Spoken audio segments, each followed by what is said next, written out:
For the fourth selection in the 2003 NFL Draft, the Chicago Bears have traded with the New York Jets. The Jets acquire the Bears' fourth pick, fourth in the first round, and the Bears acquire the Jets' 2 first-round picks, number 13 and number 22, and the Jets' 4th-round pick, number 116 in this draft. With the 4th selection in the 2003 NFL Draft, the New York Jets select Dewayne Robertson, defensive tackle from Kentucky. Jet fans are very happy. Well, you mentioned, Herm, they made the playoffs 2 years in a row, got a year farther last year, first-year playoff, then won a game and moved along, and now, well, here's, let's see, Herm Edwards, part of Tony Dungy, defense fast, Tampa Bay. Let's see, we had Warren Sapp. Here he is, Tampa-like defense. Well, I'll tell you what, the Jets are fortunate. They got the guy they wanted. They made the deal early. They hung on at the 4th spot, didn't try to move up. If they did, they were unsuccessful and just held their breath that Dewayne Robertson would drop to 4 and make that deal worthwhile. It turned out that way. We look at Dewayne Robertson, the Warren Sapp comparisons are certainly there.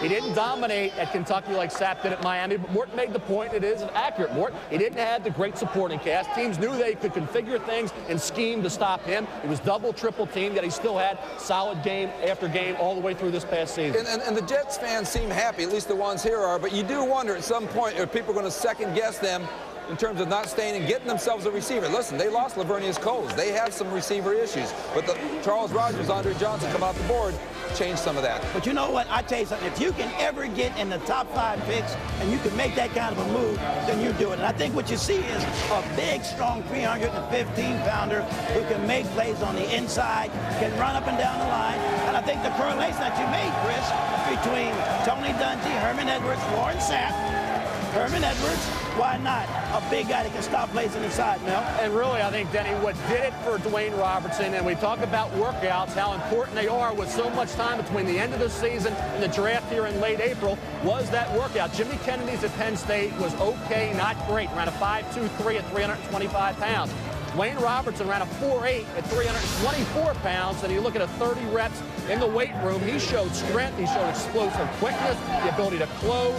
The productivity at Kentucky was a lot that was resulted by the fact that teams could scheme to stop him. He had 5 sacks and only 8.5 tackles behind the line of scrimmage. That's not imposing statistics. Not going to jump off the screen at you, but when you watch that workout, people became enamored with the kind of ability he has to move on to the next level and then all of a sudden start taking over games. Denny, once that supporting cast gets better. Well, he's built to play the position he plays. He's a big wide body that plays inside. What wide bodies do is make big plays and stop the middle, and then when they can help up and down the line, that's exactly what they do.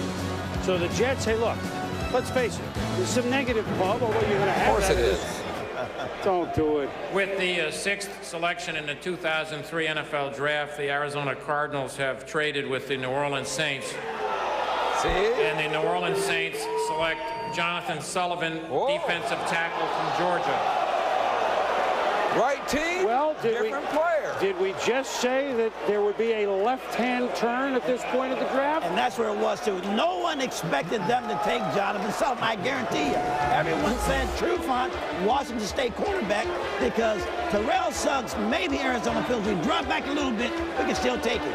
This is a major upset, a major left turn. But the one thing that was happening here is New Orleans, when they did call the Detroit Lions, they were talking about Dewayne Robertson. So clearly they identified to some people there was a defensive line need that they're concerned about. And I got to tell you, Johnathan Sullivan, the Georgia guy, I know the Georgia coach is speaking to them. They think this guy is going to be a great pro, Mel. Well, they went with Charles Grant, same program last year, Mort, in the first round. And you look at a guy like Johnathan Sullivan, production actually outplayed when you really go back to game films. Richard Seymour and Marcus Stroud, 2 more physically imposing defensive linemen at that same program. You got to credit Jim Donnan. Jim Donnan recruited all these great players at Georgia. Yep. Mark Richt was able to take it to a new level this past season, but Jim Donnan did a heck of a job recruiting. You see Johnathan Sullivan there. The energy level he brings to a defense is going to really elevate that group. But still, the cornerback spot, Mort, not taking Marcus Trufant is something you have to look back on. They need help at that position. They had a chance to get the Super. In the 2003 NFL Draft, the Denver Broncos select George Foster, tackle, University of Georgia. All right, before we go to, well, okay. So right away, we're going to George Foster. I'm going to say something else about him in a minute.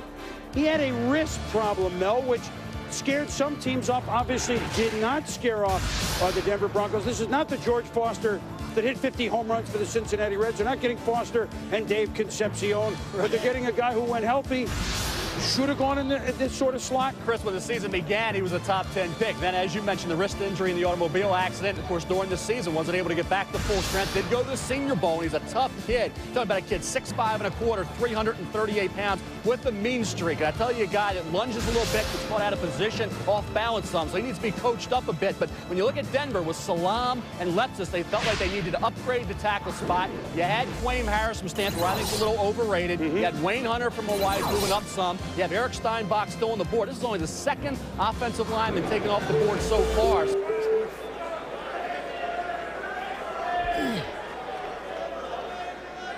With the 22nd selection in the 2003 NFL Draft, the Chicago Bears select Rex Grossman, quarterback, University of Florida. Well, I segued nicely to quarterback, didn't I? And we were talking to Mike Shanahan, and we'll talk about Grossman in a moment. Let's go back down to Denver, who has certainly been productive in earlier years at Florida with Steve Spurrier. Cordell, probably the bridge to the next quarterback, which will be Rex Grossman. You look at Rex and what he did under Steve Spurrier, some huge numbers in 20 years. You have to go back to, this is in 2001 season when he led the nation in total offense and passing efficiency. The last quarterback to do that was Steve Young way back in '83, 34 touchdowns, 12 interceptions. This year, he did struggle with 17 picks, but he didn't have an offensive line. Taylor Jacobs was nicked up some. And you look at the wide receiving core, losing Caldwell and losing Gaffney early to the NFL, yet he still had overall a solid year. This kid has the arm strength to be able to play in the Windy City, something Cade McNown didn't have a few years ago. You look at Rex Grossman, has that swagger that a Jim McMahon had, and I think that's what he brings to this football team as the heir apparent to Cordell Stewart. And it's interesting because a year ago, after he finished his last season with Steve Spurrier, he might have been a top 5 or top 10 pick. But there is something that bothers some of the teams that kind of got off Grossman, and that is his best year was under Spurrier. Are we back to that Florida quarterback syndrome where